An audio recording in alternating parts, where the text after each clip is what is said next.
और पहली है पीर। पीर। हाँ, पीर वे लोक देवता हैं जिन्हें हिंदू और मुस्लिम दोनों समान रूप से पूजते हैं। दोनों।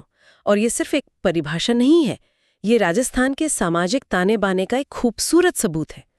ये दिखाता है कि जमीनी स्तर पर समुदायों ने हमेशा साथ रहने के रास्ते खोजे हैं, जो हमें आज के दौर में बहुत कुछ सिखा सकता है। राजस्थान में पंचपीर यानी 5 पीर तो बहुत ही प्रसिद्ध हैं। और इन पांचों को याद रखने का एक बड़ा मजेदार फॉर्मूला भी है, राम गोपाल हटजा। हाँ, यानी रा से रामदेव जी, माँ से मांगल्या मेहा जी, गो से गोगा जी, पा से पाबू जी और हटजा से हड़बू जी। ये पांचों पंचपीर कहलाते हैं। कमाल है। तो दूसरी श्रेणी कौन सी है? दूसरी श्रेणी है झुंझार। झुंझार ये वो वीर हैं जिन्होंने गायों या जमीन की रक्षा करते हुए अपने प्राणों का बलिदान दिया। बाबूजी और तेजाजी इसके सबसे बड़े उदाहरण। तीसरी श्रेणी पर आते हैं जो काफी अलग लगती है, मामा खारा। हाँ, ये वे देवता हैं जिन्हें प्रसन्न करने के लिए पशु बलि दी जाती थी। बलि। हाँ, जैसे मामा देव, जिन्हें राजस्थान में वर्षा का देवता माना जाता है। और दिलचस्प बात यह है कि उनका कोई मंदिर नहीं होता। गांवों के बाहर लकड़ी का एक कलात्मक तोरण, मतलब एक तरह का दरवाजा, लगा दिया जाता है और उसी की पूजा होती है। और बलि, मान्यता थी कि उन्हें भैंसे की बलि देने से बारिश होती है। ये सुनना थोड़ा चौंकाने वाला है, खासकर आज के समय में। क्या ये प्रथाएं आज भी उसी रूप में मौजूद हैं या समय के साथ इनमें कोई बदलाव आया? क्योंकि कई लोगों के लिए पशु बलि का विचार असहज हो सकता है। बिल्कुल, समय के साथ कई जगहों पर इन प्रथाओं में बदलाव आया है। अब कई जगह सांकेतिक बलि दी जाती है या बलि की प्रथा लगभग बंद हो गई है। यह दिखाता है कि आस्था भी समय के साथ अपना स्वरूप बदलती है। और चौथी और आखिरी श्रेणी है क्षेत्रपाल या खवी। क्षेत्रपाल होते हैं जैसे भूमिया जी, इन्हें जमीन का रक्षक माना जाता है। वाह, मतलब ये एक पूरा इकोसिस्टम है। हिंदू मुस्लिम एकता के प्रतीक पीर से लेकर समुदाय की आजीविका बचाने वाले झुंझार तक। हाँ, और बारिश के देवता से लेकर जमीन के रक्षक तक। बीमार भैंस के लिए देव बाबा, ऊंटों के लिए बाबूजी। अरे हमारे स्रोतों में तो कुंवारे लड़के लड़कियों के लिए छेड़छाड़ वाले देवता इलोजी का भी जिक्र है। बिल्कुल। ये तो दिखाता है कि आस्था लोगों के जीवन के हर छोटे बड़े पहलू से कितनी गहराई से जुड़ी हुई थी। एकदम से। और इन सभी श्रेणियों में झुंझार की श्रेणी शायद सबसे नाटकीय है, जिसमें वीरता, वचन और बलिदान सब कुछ शामिल है। और जब हम झुंझार की बात करते हैं तो वीर तेजाजी का नाम सबसे पहले आता है। उनकी कहानी अपने आप में एक महाकाव्य है। तो चलिए इस केस स्टडी में उतरते हैं और देखते हैं कि तेजाजी की कहानी हमें लोक देवताओं के बारे में क्या सिखाती है। जरूर। तेजाजी की कहानी शुरू करने से पहले मैं एक बहुत ही दिलचस्प विरोधाभास सामने रखना चाहती हूँ, जो हमें हमारे स्रोतों से मिला है। विरोधाभास? हाँ, एक तरफ तो तेजाजी की लोककथा है जो हम सबने सुनी है, जिसमें उनकी पत्नी पेमल के प्रति उनका प्रेम और वचनबद्धता दिखाई देती है। लेकिन दूसरी तरफ हमारे पास ठाकुर देशराज की 1954 की किताब मारवाड़ का जाट इतिहास है। ओके। जो एक बिल्कुल अलग ही तस्वीर पेश करती है। अच्छा, वो क्या? इस किताब के पेज नंबर 151 और 152 पर साफ साफ लिखा है कि तेजाजी की 6 पत्नियां थीं। क्या? 6 पत्नियां? 6। सिर्फ लिखा ही नहीं, बल्कि उन 6 के नाम और उनके गांव का भी जिक्र है। ये तो बहुत चौंकाने वाली बात है, क्योंकि आमतौर पर सिर्फ पेमल जी का ही नाम सुनने में आता है। क्या उस स्रोत में, मतलब मारवाड़ का जाट इतिहास में, इस बात का कोई और संदर्भ दिया गया है? ऐसा क्यों हो सकता है कि इतनी बड़ी जानकारी लोक कथाओं से पूरी तरह गायब हो गई? यही तो सबसे बड़ा सवाल है। किताब में इसका ज्यादा संदर्भ नहीं है, बस ये तथ्य दिया गया है। और इस सवाल हमें सोचने पर मजबूर करता है कि इतिहास और लोक कथा में क्या फर्क है। हो सकता है कि उस जमाने में एक से ज्यादा शादियां शायद राजनीतिक कारणों से आम बात रही हो, लेकिन लोगों को कहानी में एक नायक और नायिका की प्रेम कहानी ज्यादा पसंद आई। चलिए इस सवाल को दिमाग में रखते हुए उनकी कहानी को समझते हैं। शायद अंत तक हमें इसका कुछ जवाब मिल जाए। बिल्कुल, ये तो अब और भी दिलचस्प हो गया है। तो कहानी की शुरुआत कहाँ से होती है? पहले तेजाजी के बारे में कुछ बुनियादी बातें जान लेते हैं। तेजाजी का जन्म 1073 ईस्वी में नागौर के खरनाल गांव में हुआ था। उनके पिता ताहर जी और मां रामकुंवरी थीं। वे धोलिया गोत्र के जाट थे। इसीलिए उन्हें प्यार से धोलिया वीर भी कहा जाता है। धोलिया वीर। हाँ, और जैसा कि लोक कथाओं में आता है, उनकी पत्नी का नाम पेमल था और उनकी घोड़ी का नाम लीलन था, जिसे सिंगाड़ी भी कहते हैं।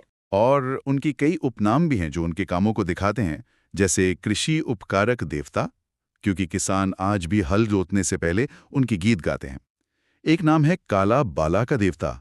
इसका क्या मतलब है? यहाँ काला का मतलब है सांप, सांप। और बाला एक रोग है जिसे नारू भी कहते थे, लेकिन आम भाषा में बाला का मतलब गायों से भी जोड़ा जाता है। तो वो सांप और गाय दोनों के रक्षक माने जाते हैं।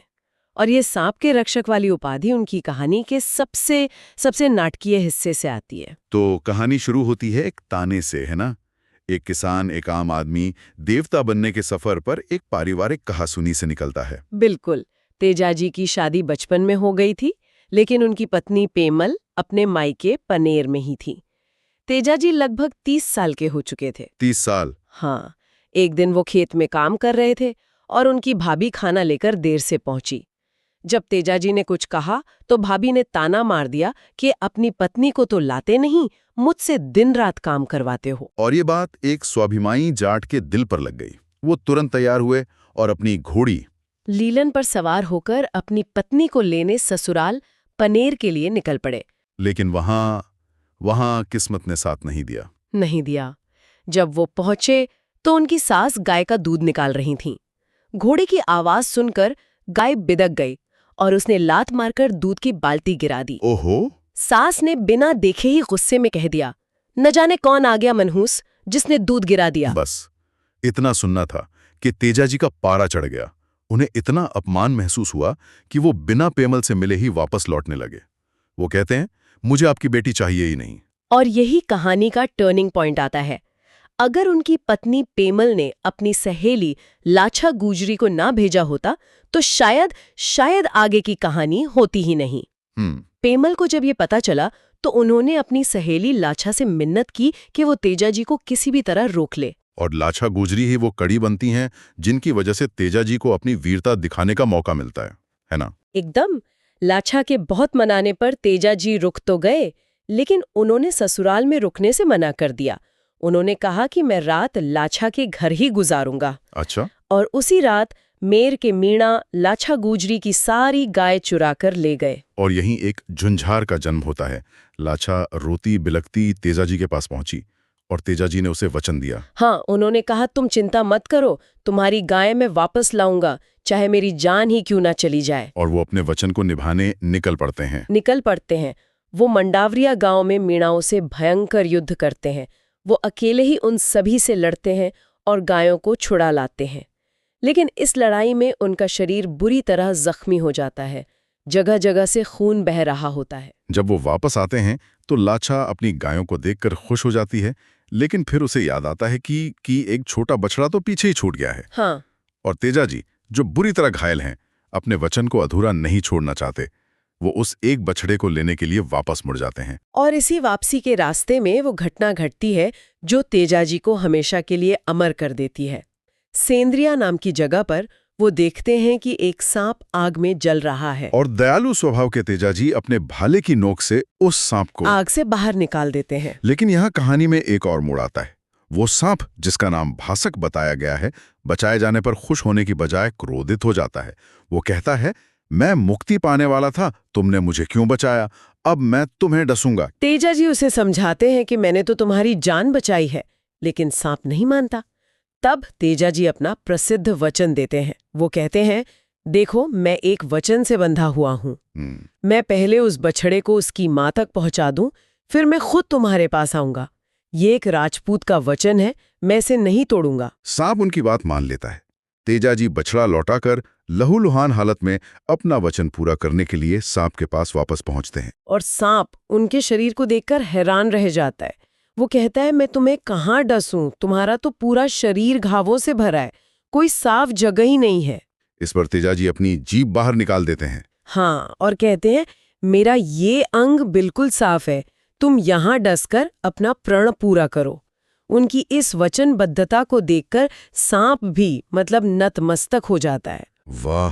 वो उनकी जीभ पर डसता है, लेकिन साथ ही उन्हें वरदान भी देता है कि आज के बाद कोई भी सर्पदंश से पीड़ित व्यक्ति अगर तुम्हारे नाम का धागा बांधेगा तो उस पर जहर का असर नहीं होगा। और यही स्वरूप, यानी घोड़े पर सवार, हाथ में तलवार और जीभ पर सांप डसते हुए हमें उनके मंदिरों में देखने को मिलता है। सुरसुरा नाम की जगह पर उनकी मृत्यु हो जाती है और उनकी वफादार घोड़ी लीलन ये खबर उनके घर तक पहुंचाती है। क्या कहानी है? बिल्कुल, वचन और कर्तव्य के लिए प्राणों की आहुति।